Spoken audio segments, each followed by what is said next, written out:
손흥민은 단지 수비수를 늘린다고 해서 막을 수 있는 공격수가 아니다. 그를 막을 수 있는 유일한 선수는 다름 아닌 토트넘 내부의 적군이다. 지난 3경기 동안 승리가 없던 토트넘이 천적이나 다름없는 첼시를 만난 건 재앙과 마찬가지였습니다. 이번 경기에서마저 패한다면 토트넘의 우승 경쟁은 사실상 물 건너가는 셈이었고 때문인데요.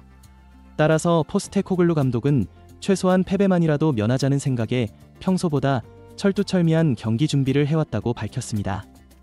그런데 그가 선택한 핵심 선수는 충격적이게도 손흥민이 아니었습니다. 애초에 인터뷰부터 이해할 수 없는 단어 투성이었는데 그는 경기 전 손흥민의 능력을 100% 이끌어내는 것만이 첼시전을 승리로 장식할 수 있는 기회라 말하면서도 실제 이선에서의 패스가 집중된 건 아직 검증되지도 않은 솔랑케였습니다. 그런데 이러한 황당한 전략은 전반 휘슬 소리가 들리자마자 정확히 들어맞는 듯 보였습니다. 토트넘의 전술을 아직 눈치채지 못한 첼시는 손흥민에게 전담 수비를 3명이나 붙여가며 그가 공을 잡을 때마다 거의 폭행에 가까운 방법으로 압박에 나섰는데요. 덕분에 오른쪽 방향으로 치고 달려오는 존슨과 중앙의 솔랑케가 비교적 자유롭게 공격 진영으로 파고들 수 있었고 실제로 이들은 전반 5분 만에 의미 있는 상황을 만들어냅니다. 분명 손흥민은 이날 왼쪽 윙어로 출전했음에도 불구하고 존슨을 막아야 할 쿠쿠레야가 손흥민을 의식하다 보니 후방 위험 지역에서 벌렁 자빠지고 만 것으로 이 기회를 놓치지 않은 존슨은 공을 탈취해 맹렬히 돌진에 들어갔고 마찬가지로 중앙에서 세도 중이던 솔랑케는 존슨의 크로스를 논스톱 슛으로 연결하며 선제골을 넣는 데 성공합니다. 너무 이른 시간에 실점을 한 충격 때문인지 이후로도 첼시의 병맛 같은 행보는 계속됐습니다. 손흥민 쪽으로 공이 가지 못하게 억지로 틀어막다 보니 또다시 오른쪽 부근에 구멍이 뚫렸고 이번엔 이선에 있던 클루셉스키 발끝에 걸리며 두 번째 실점이 나온 것인데요. 전반에만 벌써 2실점을 해버리며 모든 계획이 틀어진 첼시로서는 더 이상 방법이 없는 듯 보였습니다. 당장 손흥민만 신경 쓰다간 언제 또 제3의 선수에게 당할지 모르는 상황. 결국 수비진을 앞당기고 강력한 압박을 통해 점유율을 폭발적으로 늘리는 전술을 택하는데 이런 전술은 어느 정도 효과를 보는 듯했습니다. 정신없이 볼 경합을 벌리던 중 토트넘의 수비들이 번번이 공격수를 놓치기 시작했고 틈만 나면 돌파각을 보고 있던 산초에게 결국 만회골을 허용한 것인데요. 아직 여유로운 토트넘과 달리 첼시의 입장에선 반드시 이번 경기에 사활을 걸어야만 했던 이유가 있었습니다. 경기 전 첼시의 순위는 3위로 한두 번만 더 패배한다면 순식간에 챔스 진출권 밖으로 떨어질 수 있었기 때문으로 경기 초반 실책에 대처했던 실수를 만회하기 위해서라도 손흥민을 잠시 풀어줘야 하는 모험을 강행했던 것이죠. 하지만 첼시가 놓친 게 있었다면 손흥민은 상대가 수비 라인을 바짝 올렸을 때 유독 강했다는 것과 수비들의 전방 압박을 즐기는 독특한 스타일의 공격수였다는 것. 첼시의 만회골이 터진 지 얼마 되지 않은 후 몸이 달아오른 손흥민은 소름 끼칠 만한 엄청난 장면들을 연속적으로 만들어냅니다. 전반 17분 왼쪽 측면에서 수비 4명을 한 번에 속이는 라인 브레이킹을 선보인 손흥민은 워낙 빠른 가속도 덕분에 토트넘 동료들이 알아차리기도 전에 골키퍼와 1대1 상황을 만들어냈고 순간적으로 사각지대를 노리는 슈팅을 날렸으나 아쉽게도 이 슛은 간발의 차로 골키퍼의 선방에 막히고 말았는데요. 큰 한 방을 얻어맞은 첼시는 계산에 더던 모든 전략을 까맣게 잊어버린 것 같았는데 실제로 수비형 미드필더까지 가담하여 사실상 파이브백을 형성했던 첼시의 수비진은 항상 반박자 빠르게 뛰어들어가는 손흥민 때문에 조금씩 무너져갔고 설사 그의 진로를 막아서도 중앙과 반대쪽 측면 어디로든 자유롭게 패스와 크로스를 날리는 패스 능력에 좌절하게 됩니다. 정말 이상했던 건 손흥민은 분명 왼쪽 측면에서만 뛰고 있었음에도 그 존재감이 마치 경기장 전체에 미치는 것 같은 착각을 줬다는 것인데요. 이는 첼시의 수비수들이 압박을 가하기 전에 그들의 수비 범위를 미리 예측하는 위치 선정 덕분으로 이를 빠르게 알아챈 첼시 감독은 재빨리 압박 수비를 해제하며 지역 수비로 전환하는 선택을 내립니다. 손흥민의 자유도를 풀어주는 모험을 한 것이지만 이러한 전략은 첼시의 공격력을 비약적으로 끌어올리는 결과를 만들어냅니다.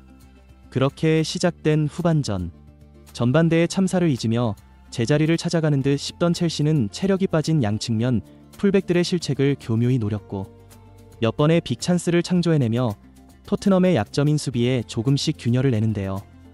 그리고 결국 비수마 실책을 유도하여 페널티킥을 얻는데 성공.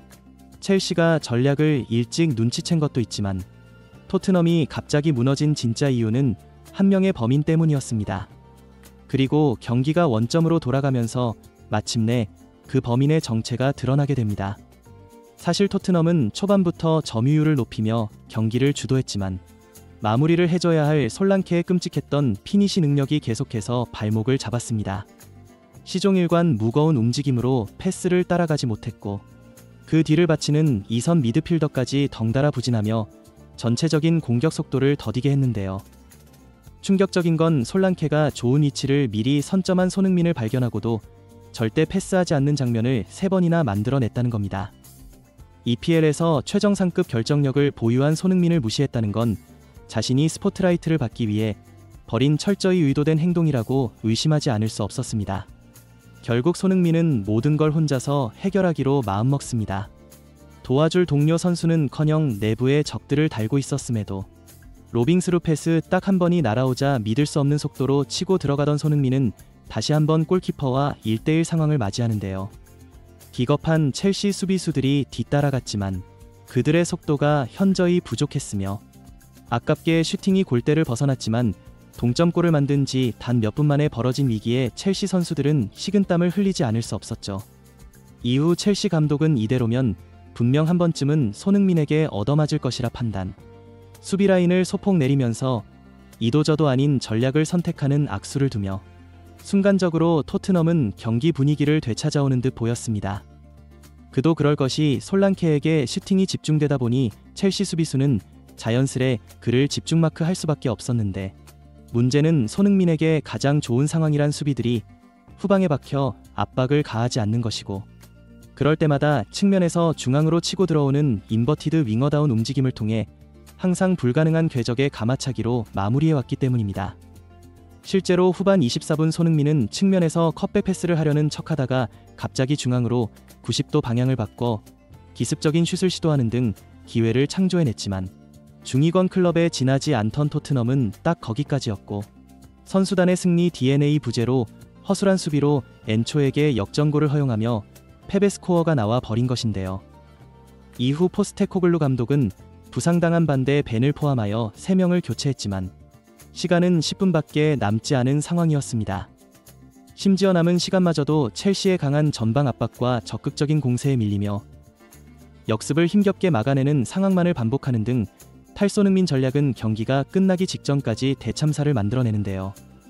첼시가 벼락같은 역습으로 치고 나가자 혼자 방어하던 파페사르가 페널티 박스 내에서 어이없는 페널티킥을 내준 것으로 결국 점수가 2점 차로 벌어지자 포스테코글루 감독은 어이없다는 듯 고개만 저을 뿐이었죠. 이날 토트넘 선수들의 가장 큰 단점은 페널티 박스 앞에서 세밀한 전개를 기대하기 어렵다는 점이었지만 가장 심각했던 건 슈팅이었다. 토트넘은 이날 손흥민이 차려준 밥상에 숟가락만 얹었을 뿐 손흥민이 관여하지 않았던 유효 슈팅은 단 1개만을 기록했으며 솔랑케는 혼자서 결정적인 기회를 전혀 잡아내지 못하는 모습이었는데요. 토트넘 공격수들 중 그 누구도 손흥민을 대체할 수 없다는 뼈아픈 진실과 마주해야 했던 것으로 이후 토트넘은 이협적인 장면 하나를 만들어내지 못하며 자멸하고 맙니다. 경기가 끝나는 순간까지 포기하지 않았던 선수는 손흥민 한 명뿐이었습니다. 추가 시간이 1분도 채 남지 않았던 시점 첼시의 페널티 박스 안에서 혼란스러운 틈을 타 아무나 바다라식으로 날아온 컵백을 귀신같은 논스톱 슛으로 한 골을 만회한 것인데요.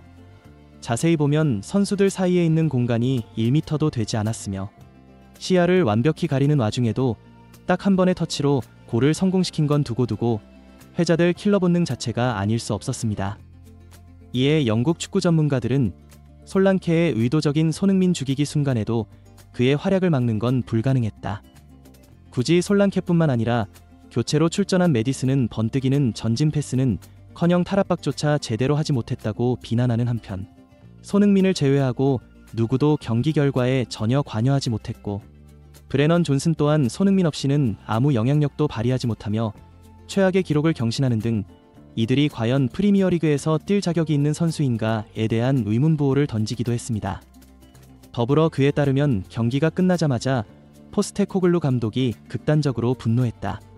그는 후반 30분 동안 우리가 챔피언스리그 진출을 위해 뛰고 싶어하는 팀처럼 보이지 않았다며 첼시의 승리는 매우 당연한 것이었다.